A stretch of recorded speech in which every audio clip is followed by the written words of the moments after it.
Hello, welcome to the video. My name is S, and I have been dying in the UK heat.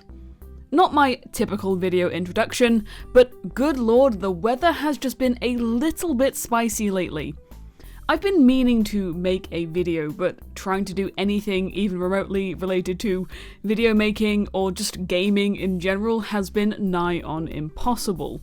Admittedly, that is not the only reason I've been a little bit busier. I did get myself a nice new job, but honestly, yeah, the sun is a deadly laser, and I didn't fancy dying in pursuit of some mild entertainment. But I'm back now, and I have video games to talk about, so let's get into it. Would you like to know what I've been playing lately? For once, it's not Cyberpunk, it's not Overwatch, it's not even Oblivion, which I still need to start the DLCs on, admittedly. No, I have been playing Tiny Glade. Released in September of 2024, Tiny Glade is a cozy indie sandbox building game where you're given a selection of tools to craft cute, medieval-inspired dioramas. It's got a cute pastel aesthetic with building tools that seamlessly flow together, so you can simply sit back, ignore the world, and build the ancient castle or village town of your dreams. There's a cool photo mode where you can take photos or walk around your creation in first person, but the point of the game is letting your imagination run wild, and it's such a good time.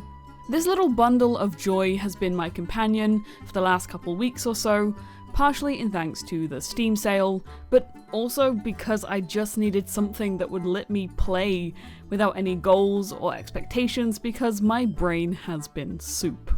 Now, this game is currently only available for PC, and for those who have watched a few of my videos, you will know that I'm not much of a PC gamer. My gaming laptop, which I say with heavy air quotes, is a 5-year-old MSI with a measly 8 gigs of RAM and 4 gigs of VRAM. It's perfectly serviceable for video editing or recording game footage with my capture card, but for actual gaming, it's not really built for that kind of thing. But fortunately, all the games I've been trying lately have been pretty light in terms of their graphical prowess, so my experience has been pretty solid in games like A Little to the Left, Storyteller, and even the latest viral hit Peak, which me and my friends have yet to get past the second stage on. Tiny Glade, however, has really stuck with me. Something about this game has just really helped me during the many hours I've spent with summer heat, sleep deprivation, brain fog. It's simple, yet has as much depth as you're really willing to engage with, whilst not really demanding anything of you. It's cute, it's fun, and it's actually really enjoyable to just have a game where the only goal is just to create for the sake of it. You can build whatever you want within the scope of the provided tools, and in a way it kind of feels like playing with Lego like you did when you were a kid. Your imagination is the only limit, and it's just a gosh darn pleasant experience.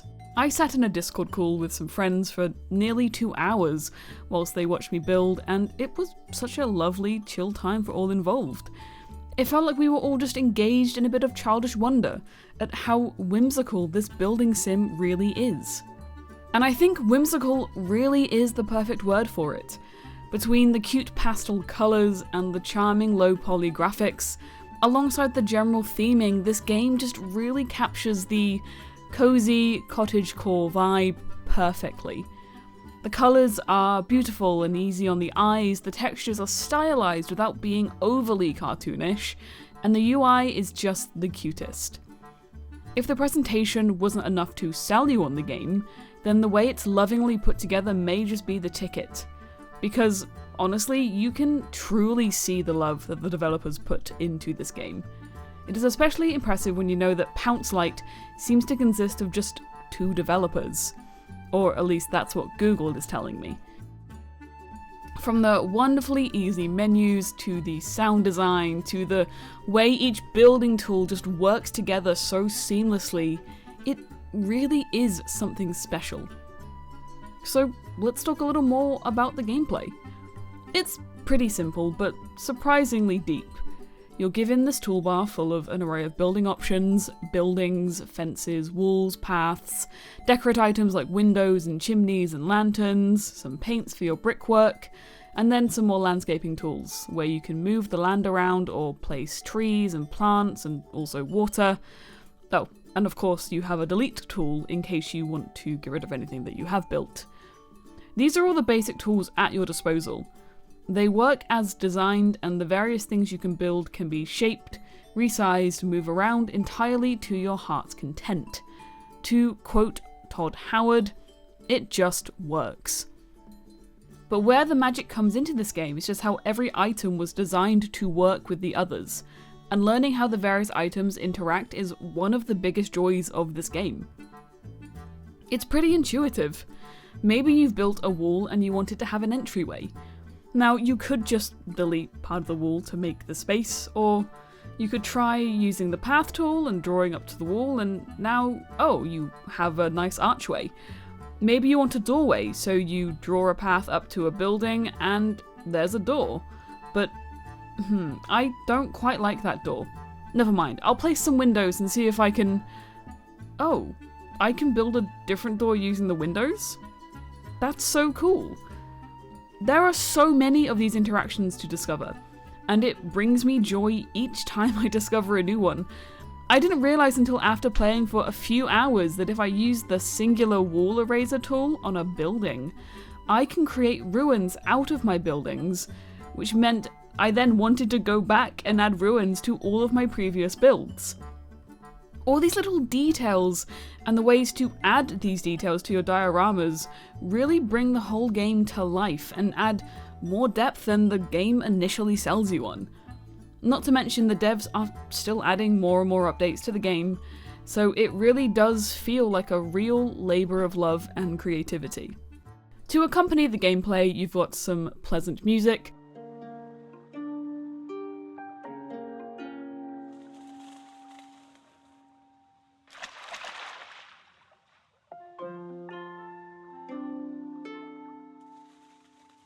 and then some of my favourite sound design I've seen in a game in such a long time. Like most of the game, it is not exceedingly complicated, but each sound for every action has been chosen and designed to perfection. Building, moving, and erasing the various elements within the game is just so satisfying, because the sound effects are just...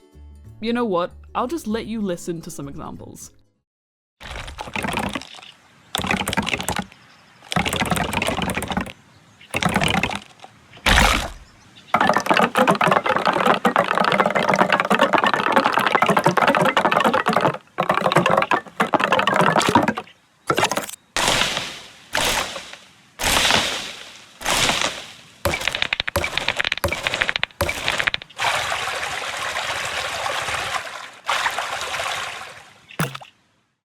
Honestly, it's utter perfection.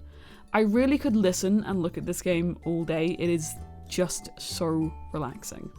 With all this in mind, I think the best way to explain my experience with Tiny Glade is that it just feels like a plate of homemade cookies. Simple, hearty ingredients put together lovingly that just makes you feel all warm and cozy. It's not a Michelin star meal, but not every game needs to be. It is perfect the way that it is. I don't think it's a game for everyone, especially if you care about having objectives or goals or progression, but for folks who enjoy games like Minecraft or The Sims but want something a little more chill, I think it's worth checking out. The Steam sale is likely over by the time this video publishes, but the game is typically around £13, which I think is about $15, so it's an absolute steal, even without a sale. Now, I'm looking at my weather forecast and it's telling me that the UK is about to be hit with another wave of 30+ degree weather, and that means I need to wrap up the script and video pretty quickly. So, in conclusion, Tiny Glade is a fantastic game with a super cute aesthetic that's the perfect chill game for when your brain just needs to sit on the back burner. I'm looking forward to playing many, many more hours, and I hope that some of you have been inspired by this video to do the same. Thank you so much for watching. If you liked the video, I'd appreciate a like and a comment, and even a subscribe if you fancy, but otherwise, thanks again, and hopefully I'll see you in the next one.